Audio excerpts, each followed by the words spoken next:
kawan-kawan ingin tahu bagaimana jika ex-kombatan menulis puisi tentang perdamaian, dengarkan ini.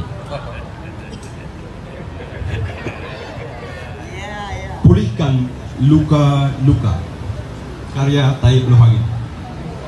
Refleksi perdamaian rakyat di Aceh, GAM RI ke-15, 15 Agustus 2005, 15 Agustus 2020.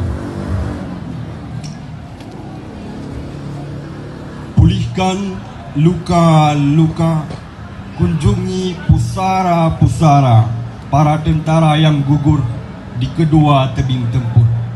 Mereka mengabdi pada negeri yang diyakini.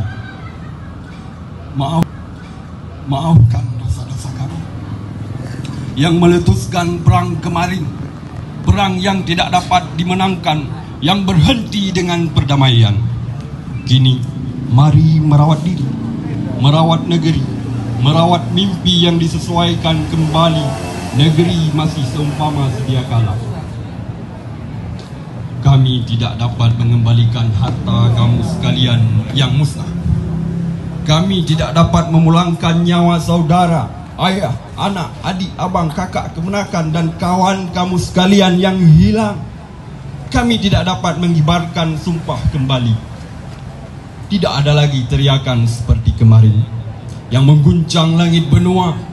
Suara-suara kami telah diredam kesepahaman. Gigi-gigi kami telah dicabut tanda tangan yang kini dirayakan oleh orang-orang yang tidak mengenal perang. Akan pulihkah luka-luka? Akan keringkah air mata? Akan keringkah tanah kita? Jangan menyudi lagi pada kami janji-janji. Segala kini dalam kendali rakyat Barullah. Kami telah kalah. Giliran kamu sekalian membangun negeri sebagaimana kesepakatan kemarin. Pulihkan luka-luka, kunjungi pusara-pusara, maafkan dosa-dosa. Taib Luhangi, Bandar Aceh Darussalam, 15 Agustus 2020. Selamat.